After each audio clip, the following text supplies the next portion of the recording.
સુરત શહેરમાંથી એક સારા સમાચાર સામે આવ્યા છે। ગુજરાત બોર્ડ દ્વારા ધોરણ 10 નું પરિણામ જાહેર કરવામાં આવ્યું છે, જેના કારણે વિદ્યાર્થીઓની આતુરતાનો અંત આવ્યો છે। પરિણામ જાહેર થતાં જ શહેરમાં ક્યાંક ખુશી તો ક્યાંક નિરાશાનો માહોલ જોવા મળ્યો। સુરતની વિવિધ શાળાઓમાં વિદ્યાર્થીઓએ ફટાકડા ફોડી ઉજવણી કરી હતી।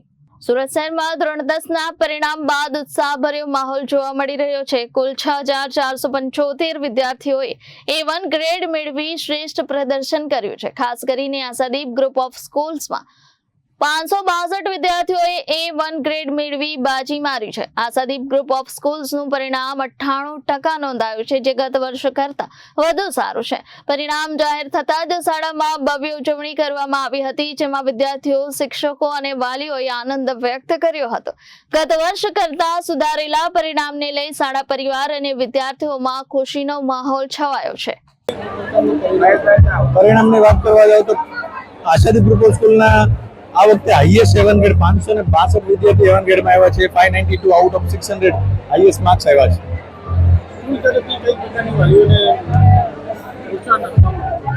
સ્કૂલ તરફથી જે બાળકો પાછળ જે મહેનત કરવામાં આવી, તમે દર વર્ષે જો છેલ્લા 10 વર્ષથી આશાદીપ ગ્રુપ ઓફ સ્કૂલ ટોપ પર રહે છે, તો આ વસ્તુ સિસ્ટમ અને ટીમ વર્કના કારણે પોસિબલ થાય છે। વાલીઓનો એટલો સપોર્ટ મળે છે, વિદ્યાર્થીઓ એટલી હાર્ડવર્ક કરે છે, એની પાછળ શિક્ષકો પણ એટલી મહેનત કરે છે, અને ત્રણેયમાં જે પણ મહેનતની જરૂર પડે, કંઈ સપોર્ટની જરૂર પડે, એનું મેનેજમેન્ટ અમે સપોર્ટ કરીએ છીએ, જેના કારણે પરિણામ પોસિબલ થાય। ગયા વખત કરતા આ વખતે પરિણામ ઘણું ઊંચું આવ્યું છે। A1 ગ્રેડની સંખ્યામાં પણ વધારો આવ્યો છે, એટલે કહી શકાય કે સુરત એ આખા ગુજરાતમાં શિક્ષણમાં મોખરે ધીરે ધીરે જતું રહ્યું છે અને ટોપ પોઝિશન ઉપર આવ્યું છે।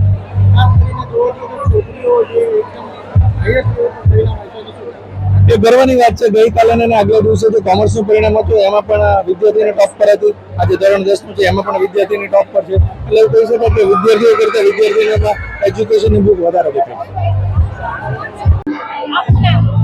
મારું નામ પરલિકા લીઝા વિજયકુમાર છે। મારા અત્યારે 600 માંથી 588 માર્ક્સ આવ્યા છે, 98% આવ્યા છે। હું ક્રિશ્ચિયન છું। હું મારા ઈશ્વરને ધન્યવાદ આપીશ સૌથી પહેલા, કેમ કે એમણે મને પહોંચાડી છે। બીજો મારો ધન્યવાદ મારી 84 ની ટીમ, જેમણે બહુ સપોર્ટ આપ્યો છે। અમે સવારે 7 વાગ્યાથી સાંજે 8 વાગ્યા સુધી અમારી અને ત્રીજો મારા પેરેન્ટ્સને હું આપીશ, કેમ કે એમણે મને અઢળક સપોર્ટ અને પ્રોત્સાહન આપ્યું છે, અને એટલે હું આજે આ મુકામ સુધી પહોંચી શકી છું। Thank you. આગળ શું બનવાનું છે? આગળ ડોક્ટર બનવાનો વિચાર છે। હવે આનાથી વધારે અને બીજો જ આશાદીપનો રેકોર્ડ કરવાનો વિચાર છે। Reporter Arvind Rathod, Janadesh news, Surat.